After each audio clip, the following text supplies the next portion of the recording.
Salma Salsabil, pemenang Indonesian Idol Season 12 tahun 2023. Dari yang awalnya mahasiswa biasa dan bukan siapa-siapa, sampai akhirnya juara dan terkenal di mana-mana. Banyak yang bilang kalau Salma ini punya karakter suara yang unik, di mana biasanya juara satu Indonesian Idol itu punya karakter suara bernada tinggi sekelas diva, sementara Salma ini punya karakter suara yang cenderung lebih santai, sehingga mungkin banyak orang yang justru malah enak dengernya. Dan selain punya karakter suara yang unik, secara personality dia juga terlihat beda dari kebanyakan juara satu lainnya. Dimana biasanya seorang juara satu Indonesian Idol itu punya kesan glamor dan jaim. Nah, Salma ini enggak. Dia enggak ada kesan glamor dan jaim, sehingga terkesan lebih humble, ramah, dan bisa masuk ke semua kalangan. Ya mungkin karakter itulah yang bikin dia dicintai masyarakat, di-vote banyak orang, sampai akhirnya menang. Tapi seperti yang kita semua tahu bahwa kebanyakan juara satu dari sebuah ajang kompetisi, biasanya nggak bisa bertahan di dunia hiburan dibandingkan kontestan lain yang pernah dia kalahkan di kompetisi. Biasanya yang juara satu cuma terkenal bentar dan tenggelam, dan malah yang sustain, yang survive justru malah juara 3, 4, 5, dan seterusnya. Dan fenomena itu biasa kita kenal dengan sebutan kutukan juara satu. Seringkali kita nggak inget siapa yang juara satu, tapi kita tahu artis terkenal siapa aja yang jebolan dari kompetisi itu. Yang biasanya bukan juara satu. Contohnya Judika, Kunto Aji, Yura Yunita, Vidi Aldiano, dan masih banyak lagi. Bahkan ketika Salma menang kemarin, ada wartawan yang nanya ke dia, apakah kamu nggak takut sama kutukan juara satu? Jangan-jangan kamu cuma terkenal bentar aja dan hilang, sementara pesaing-pesaingmu kemarin malah bertahan dan justru karirnya lebih bersinar dibanding kamu.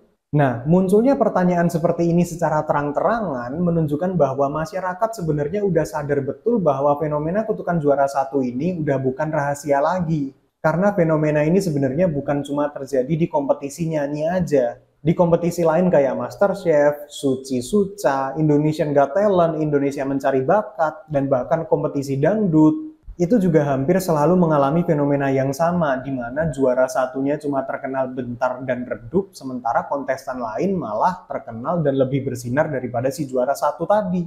Sementara yang dikenal sama masyarakat dan bertahan di industri hiburan itu biasanya juara 3, 4, 5, atau bahkan yang di bawah-bawahnya. Dan fenomena inilah yang menciptakan persepsi bahwa menang kompetisi adalah cara instan untuk meraih popularitas. Karena yang namanya instan pasti cepat naik, tapi cepat juga hilangnya. Dari yang awalnya bukan siapa-siapa, menang ajang pencarian bakat, terkenal sesaat, dan hilang di telan bumi.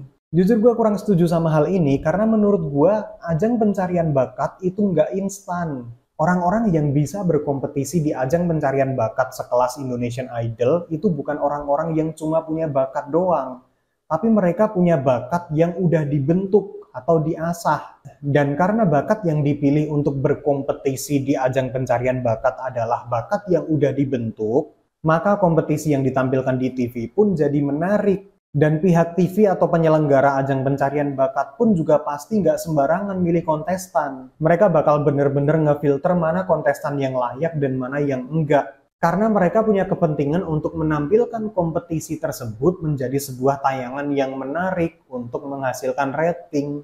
Dan rating bisa menghasilkan cuan. Jadi, kontestan yang dipilih pun juga nggak sembarangan. Bayangin kalau kontestannya cuma punya bakat doang, tapi dia belum pernah punya pengalaman di panggung entertain.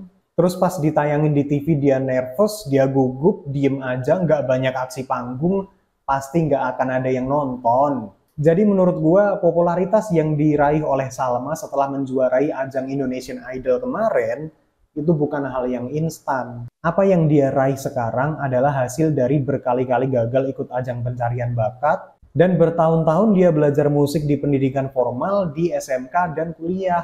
Dari situlah bakat yang dia punya dari kecil pelan-pelan mulai terbentuk, yang mengantarkan dia dari awal lolos audisi, pelan-pelan sampai ke grand final, sampai akhirnya juara, dan sekarang terkenal di mana-mana. Gini, pencarian bakat emang mencari talenta secara instan dengan cara membuka kesempatan bagi semua masyarakat untuk ikut audisi. Tapi untuk bisa ngambil kesempatan itu dan bertahan sampai juara, itu butuh perjuangan yang nggak gampang. Dan apakah pencapaian Salma sekarang bakal sama kayak juara satu lainnya yang terkenal sesaat dan hilang entah kemana? Gini, memang banyak artis yang terkenal dadakan dan muncul sesaat dan hilang entah kemana. Tapi ada juga artis yang sekali terkenal, dia bertahan lama di industri hiburan, bahkan karyanya makin lama makin bagus. Dan apa yang membedakan antara artis yang cepat naik dan cepat hilang, sama artis yang cepat naik dan bertahan lama? Kalau menurut gue bukan cuma bakat, banyak orang yang punya bakat tapi nggak terkenal tuh banyak. Tapi yang membedakan adalah kualitas dan karakter. Dan dengan semua pengalaman yang Salma punya, baik pengalaman dia bermusik dari panggung ke panggung, pengalaman dia gagal ikut ajang kompetisi berkali-kali, atau ilmu yang dia dapat di bangku sekolah formal, menurut gue dia sangat layak untuk bertahan dan kemungkinan besar emang akan bertahan sama seperti Lyodra.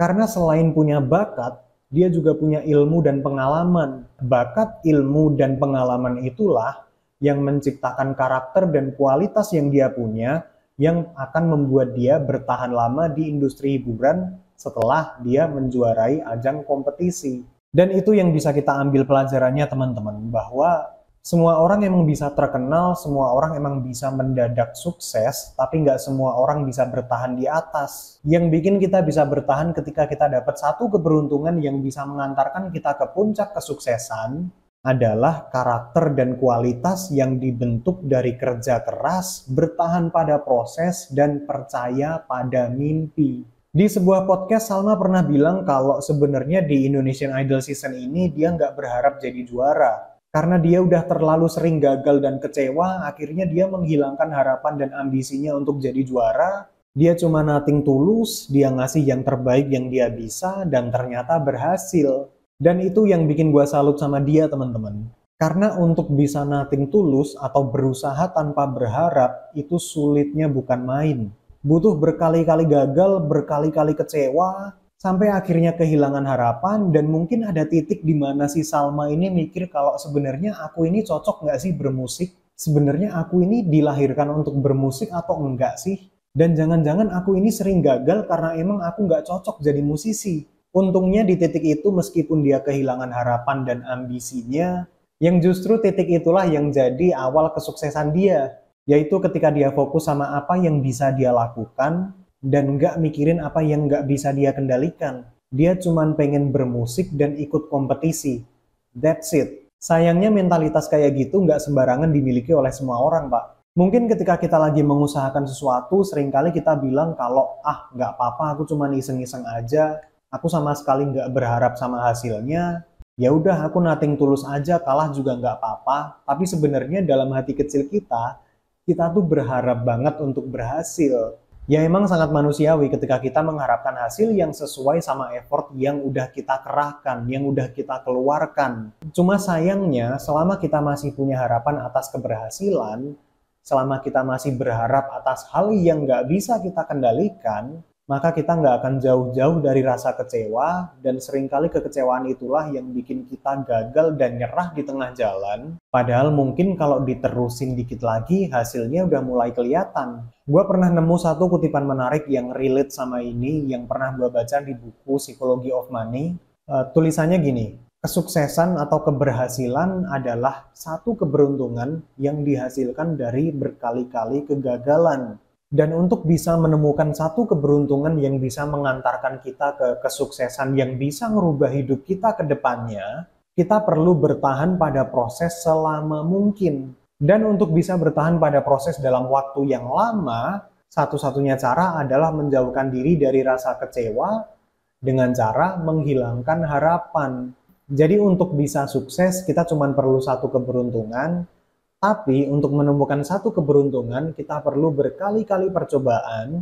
Dan untuk bisa melakukan berkali-kali percobaan, kita perlu bertahan pada proses dalam waktu yang cukup lama. Tapi untuk bisa bertahan pada proses dalam waktu yang cukup lama, kita nggak boleh sering-sering kecewa. Dan biar kita nggak sering-sering kecewa ketika hasil yang datang nggak sesuai dengan apa yang kita harapkan, ya jangan berharap, banyakin aja usaha. Nggak usah berharap yang tinggi-tinggi. Harapan emang kadang bisa ngasih kita semangat untuk usaha terus, tapi ketika apa yang kita harapkan ternyata nggak terjadi, justru malah bisa menghilangkan mimpi dan bikin kita menganggap bahwa jangan-jangan kita nggak layak untuk dapetin apa yang kita impikan. Jadi daripada kita menyerah ketika kita merasa gagal karena harapan belum terwujud, mendingan lakuin apa yang kita bisa, konsisten pada proses, dan percaya pada mimpi. Mungkin dari 100 kali percobaan bisa jadi 99-nya gagal. Siapa tahu ada satu yang berhasil yang bisa ngerubah hidup kita ke depannya dan bikin kita lupa rasa sakit ketika gagal berkali-kali.